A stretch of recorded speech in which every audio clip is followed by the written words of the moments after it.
It is incredibly courageous to leave Alcoholics Anonymous.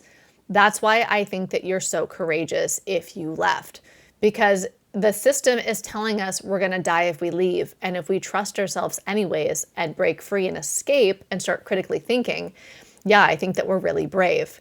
It was harder for me to leave AA than it was for me to get sober. And getting sober, I used to say, was the hardest thing I ever did. But there was no community when I left AA, and I had the biggest mindfuck ever. So for me, it was harder to leave AA. Hello, welcome to the Sobriety Bestie podcast. My name is Kirsten. I am so glad you are here for this great series that we have in our deprogramming adventure we've been doing. This series is, yes, AA is a cult. This is part 4. Let's bring it home. This is the last video in this series of going through the International Cultic Studies Association. That's the ICSA, their 15-point checklist. So today we're starting on number 13. If you didn't see the prior ones, I will post it up here so you can go through them in order if you want, do what you want, have fun, give it a go. Of course, this is all about you. So you know that my conclusion is already, yes, AA is a cult. And the way that I ultimately decided, because I was deciding for a while, was by going through this specific checklist and realizing, holy smokes, well, it checks every one for me. So yeah, of course, that's what it is. And I think that that is also what a lot of us find as we leave AA, or even maybe when we're still inside AA, that it takes us a bit of time to see it as a cult. Part of that is the programming in and of itself. And also, like, rule number 1, you know, like Fight Club, rule number 1, don't talk about Fight Club. Rule number 1 of a cult is we're not a cult. So AA is very clear that they're not a cult. When I got to AA, I thought it was a religious cult and I didn't want to join. And then AA brainwashed me into that it's not religious and it's not a cult. And now that I've left, I'm like, well, I left 5 years ago, right? I was in AA for 10 years and I left 5 years ago.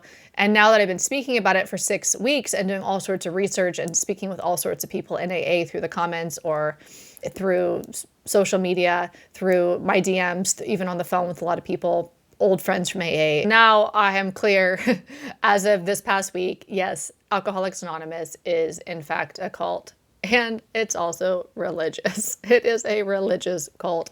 That is my current opinion. I want to know what's true for you. Let's dive right in and start with number 13. Members are expected to devote inordinate amounts of time with the group and group-related activities. Yes, that was already, I can already tell before we even talk about it. Can you? AA doesn't just want you sober, it wants you immersed. It wants you fully in the program.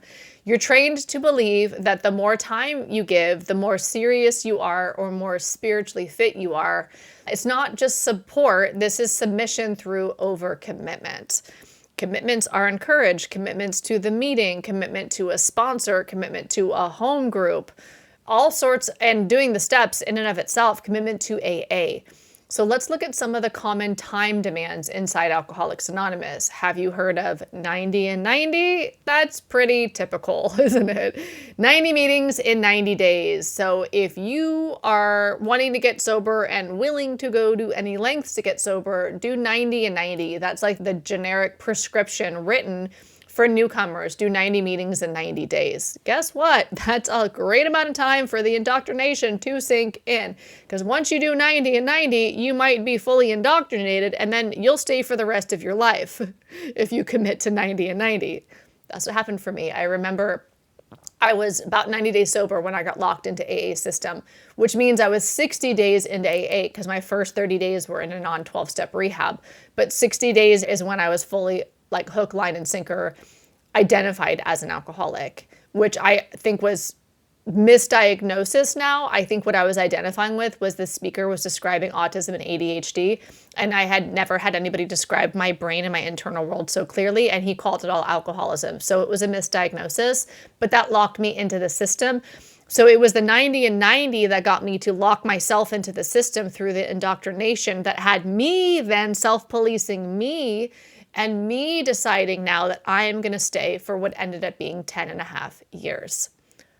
A lot of people stay decades and decades and decades. Okay, so we got 90 and 90. We also got daily meetings for years. Now, not everybody does this, but we're told we need a daily reprieve contingent on the maintenance of our spiritual condition. What does that mean? You probably know. It means we need to work the program because it works if we work it, right? So we need to go to meetings. We need to be in our butt in a chair, go to the meetings, sponsor people, do the work, do the steps, have a sponsor. Yeah, so a meeting a day for years. And if you start missing meetings, then you become like a little sus, and people like reach out to you to try to like get you back into the middle of the boat, back into the meetings. Service commitments. So we can be chairing meetings, setting up coffee, cleaning up coffee, setting up chairs, putting away chairs, getting speakers, greeting people. Of course, it's all unpaid. It's all expected. It's all part of what keeps us sober, is doing this work, right? Is being very involved in Alcoholics Anonymous. Then there's sponsoring multiple people. So if you don't have sponsees, you're not doing your part. That's kind of the vibe. I was told from the very beginning, once you get to 12, you're going to get sponsees, and you need to have 3 sponsees at all times. I was told no more, no less. You need to always have 3. So if one of them quits, relapse, leaves, whatever, you need to get another one. There's always 3 sponsees. There's lots of other fellowship obligations. There's like a social pressure to it, to have coffee after the meetings, to fellowship, to be available at any time, anywhere. Anytime the hand of A reaches out, I am available. Isn't it like the responsibility statement or whatever that is? Like, I am always there. I am responsible to always reach back when anybody reaches out from AA. So what does that mean? It means we're supposed to answer our call at any time of the day or night, or meet up with people and get a coffee, or half my sobriety was in Indonesia, so get a coconut with people. Like, so that's kind of the vibe, is that we're supposed to be there for other people, so you're always available. Then there's like conferences and sober dances. Did you ever go to any awkward sober dances? It's so awkward. Maybe yours were fun, I don't know. But basically, our entire social life can become AA. And part of this is because some of us are discouraged from hanging out with our regular friends, which further locks us and isolates us inside the system. So yeah, we're told to be of service at any time, basically. We need to go to any lengths for our sobriety. That means we need to be altruistic. We need to be able to be available for the newcomer or the alcoholic who is still suffering. We need to carry the message. And burnout here is rebranded as spiritual growth. You get kudos and gold stars for being selfless and of lots of service within the system.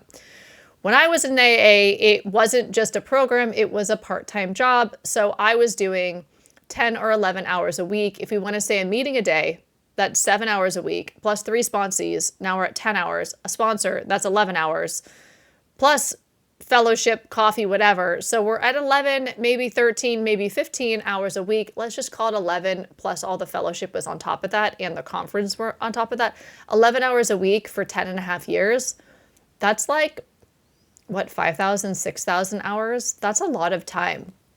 And obviously, if you're completely consumed with free laboring in Alcoholics Anonymous or participating in the activities of Alcoholics Anonymous, then you are further in and steeped in the ideology of Alcoholics Anonymous. You're getting indoctrinated every day.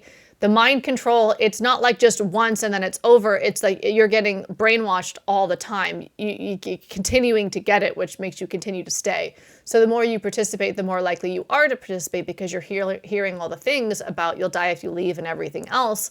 So for me, this is a big check. What's true for you? 13 is members are expected to devote inordinate amounts of time to the group and group-related activities. Is that a yes for you? Certainly it was a yes for me. And number 14 is members are encouraged or required to live and or socialize only with other group members. AA promotes a fellowship that is vital for recovery. Now, this is interesting because when we think about cults, we might think about communes, and communes are a kind of cult. There are cults that you actually live at, like Jonestown. They were all living in, what was that, where did they live? Where did they drink the Kool-Aid? They were all living there. Well, they were, I don't know if you call it living there. They were captive. They were not allowed to leave, held captive. And so AA isn't a commune cult, but are you encouraged or required to live with people? There is encouragement to live with people, whether it's at a sober living home, whether it's getting a sober roommate. I've heard a lot of people that they live with their sponsor. That sounds like a boundary violation. With all of this encouragement of the fellowship and living or hanging out with the fellowship, it creates an insulated community that is a closed loop community where the emotional, social, and even romantic needs are met inside the rooms. Common tactics of this social insularity is stick with the winners. So winners are devoted AAs, right? They're in the middle of the boat. They're speaking at the meetings. They're doing the steps. They're preaching the ideology when they share on the floor. It was me. It was me. If we're blaming AA, we're blaming me because I did all of this. I can laugh about it now, but I loved AA when I was in it. And I felt like, especially if it was all newcomers at a meeting, I felt like it was my responsibility to carry the message. So it was me. I'm not saying that I was the winner, but I was the one who was like, I have to carry the message. I have to be the one who like preaches this thing because people are going to die if I don't. But the underlying takeaway here is if you're sticking with the winners and the winners are in the middle of the boat, you are sticking with people inside Alcoholics Anonymous, not just specific people in AA, but not people outside of AA. So the culture is pointing you towards building your relationship inside the rooms. We are discouraged from dating, some of us, not all of us, or being close to non-AAs. We're told that they won't understand you, or you need somebody who works a strong program, or normies are dangerous for your sobriety. Obviously, this isn't everybody's experience, but I'd love to hear from you in the comments. What was your experience? Our social life can become 100% AA based. This was not 100, but pretty close to it. I'd say the majority of my social life there was no time left over. Of course, AA was my social life. And so whether it's sober parties, speaker meetings, conventions, social hangouts, it was a lot of social hangouts. We're always going somewhere for lunch or dinner or coconuts or coffee or whatever for someone's sobriety birthday. Someone was always having a sobriety birthday. If you're going to all these meetings, a lot of sober people. So there was always a reason for it to be AA social time. And so, yeah, so a lot of us, I included, build our life around the rooms, and slowly we lose ties to the outside world. We might be living in homes with other sober members. We're encouraged, especially early on, to get a sober roommate or to go to sober living. Sometimes we're mandated by our sponsors to go to rehab or to go to a sober living house, or the suggestion, right? But that relationship can be quite controlling. We can feel like quite obligated and surrendered our will to that relationship. So if our sponsor says you need to go do this, we might feel that we have to. Obviously, not everybody. Everybody is different. Every sponsor is different too. This can create a 24/7 AA worldview where everything is all about AA, where we live, where we hang out, who we hang out with, what we do, what we think about, what our activities are. Obviously, a lot of us have jobs or things that are outside of AA, but a lot of people start working in recovery when they're in AA. So everything really becomes about recovery in AA. This is obviously not standard, but this does happen. Groupthink can become our reality when everybody around us is repeating the slogans, the beliefs, the warnings. Then there's no dissent. We're in this closed system where there's no diversity of thought. There is no room to breathe outside of AA. If we think critically or doubt the program, we are shunned or ghosted or corrected or whatever.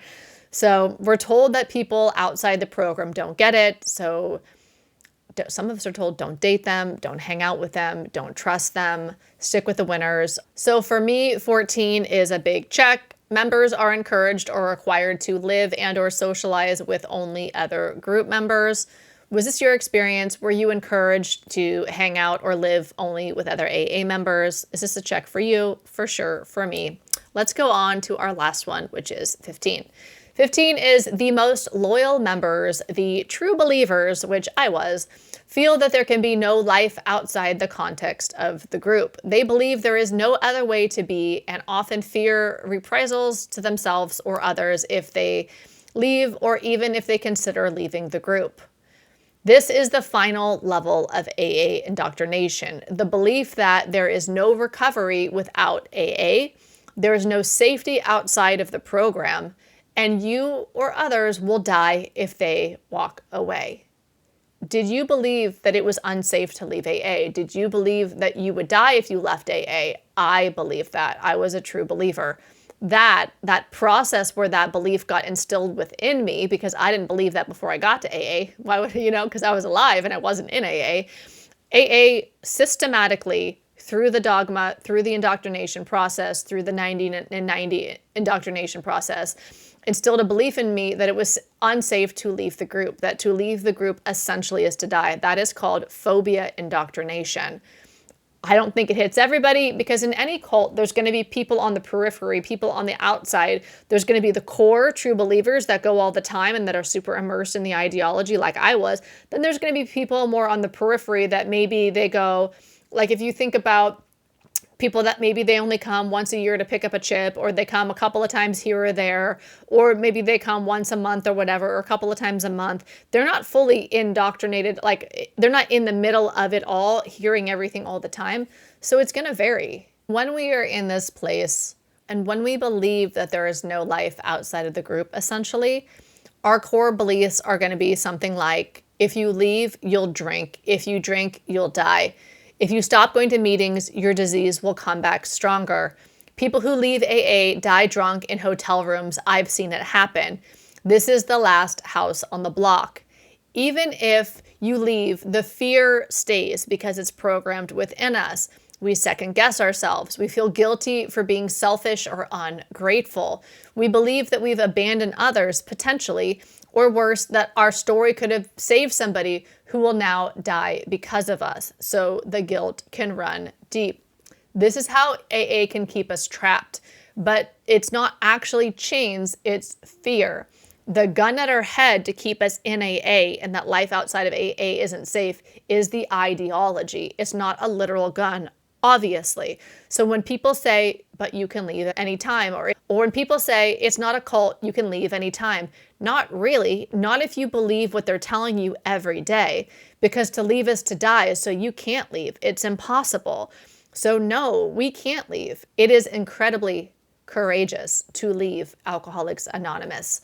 That's why I think that you're so courageous if you left, because the system is telling us we're going to die if we leave. And if we trust ourselves anyways and break free and escape and start critically thinking, yeah, I think that we're really brave. It was harder for me to leave AA than it was for me to get sober. And getting sober, I used to say, was the hardest thing I ever did. But there was no community when I left AA, and I had the biggest mindfuck ever. So for me, it was harder to leave AA. That's what inspired me to make my digital course called Deprogram, because there was nothing when I left and it was so freaking hard. So if you want some deeper assistance on breaking through the AA ideology, unfucking your mind from it, then check below. There's going to be a link for my course called Deprogram. I'm obsessed with it, and it's what I wish I had when I left, because my mind was so filled with AA. AA jokes like, it sucks to have a head full of AA and a belly full of beer. I'm like, it sucks to have a head full of AA and be outside of the program, because it's still in your mind. It was very difficult at first. So if you're in that now, I totally get it. It's because of this point on the checklist here, where we think that there isn't life outside of the group. Maybe not practically, like we can see people are outside of the group, right? But we don't believe that we can leave the group. I was taught that if I drank that I died. So for me, I didn't think walking away was an option. Like, it didn't cross my mind that it was even a possibility. I even considered leaving at 5 years sober. I went through this major inner child healing, like really big healing therapy work. And I felt after that I had healed like the brunt of my childhood trauma, which is what I saw that was under my drinking. So I thought, if I've healed the trauma that I was medicating with alcohol, I didn't understand my neurodivergence yet, then okay, it's safe for me to leave. But I didn't know anybody else that had left. Nobody was talking about it. That was in 2015. So I ended up staying another 5 years because I just didn't even know it was a possibility. So yeah, it's life outside of the program isn't a possibility. So for me, this is a huge one. 15. It's a big check mark. Is it a check mark for you? What is true for you here? Were you a true believer? Let me know in the comments if you were a true believer. I was total true believer vibes. Do you agree that or do you think that the most loyal members, like the true believers, feel that there can be no life outside of AA in the context of like leaving the group? For me, that is for sure a big check mark. So for me, I checked all of the boxes here, which is what made me come to the conclusion of, yes, 100% AA is a cult, 100%.